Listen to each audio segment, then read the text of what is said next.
Hey guys, this is a Isokern Fireplace Masonry kit package. I don't know if I love these. They do work. You can put it together and I guess it would speed you up, but you still have to build a lot around it. You still have to build the structure around. You have to build some sort of a continuation of rebar to have some strength. It's not just buy this kit and you have a fireplace thing. If you're using this kit indoors, it has an even further weakness in that you're pretty much everywhere required to have a glass front on this. If you have a glass front, you need to get air into the firebox, and there's no provision for air intake. So I wanted to discuss that real quick. This is a standard aerolator air intake box. Air comes in, feeds the fire when the glass is up. The best place for this is right here.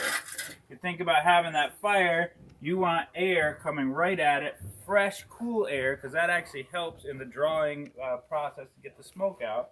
You want it right center. Sometimes you're forced to, and on the inside, I'm going to show you another fire pack on the inside. We were thinking strongly of putting it on the side because we couldn't get it any other way, which works, but then you basically have a lopsided fire. The fire is going toward that oxygen, and this is going to be an oxygen depleted area. You're going to have a funny looking flame, and you may have problems with draft doing it that way. So check out our solution on the inside. How often do we get to have a back-to-back firebox like this? We're doing a raised, they don't want a hearth, but they're going to raise the firebox. That's usually a good idea anyways, because sitting in a couch, you don't want to look down at the fire, and you also don't want to have your whole firebox down here in a giant, my father always called it a mouse hole at the bottom of a mountain. You want to build that firebox up into the room so it looks dimensional.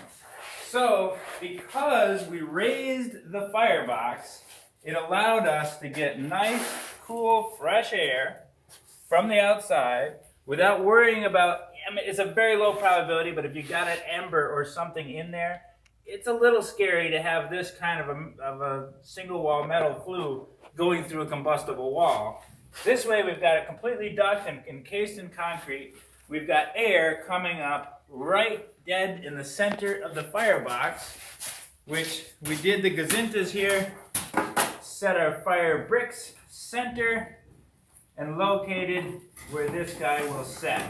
We got that fresh air coming up, and we're going to, we just marked this out, we're going to saw a hole into this base plate, and we're going to get fresh air that way.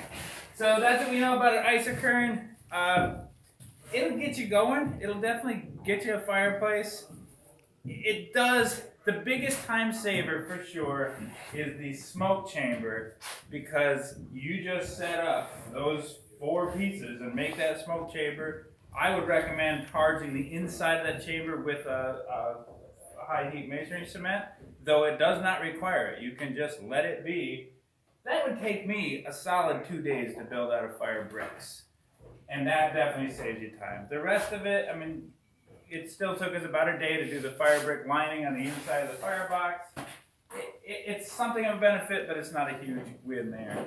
But you definitely want to plan ahead and get your oxygen in there, so at the very least, you can roast a marshmallow. Thanks for watching. Check out all the other videos on this channel, How to Headquarters.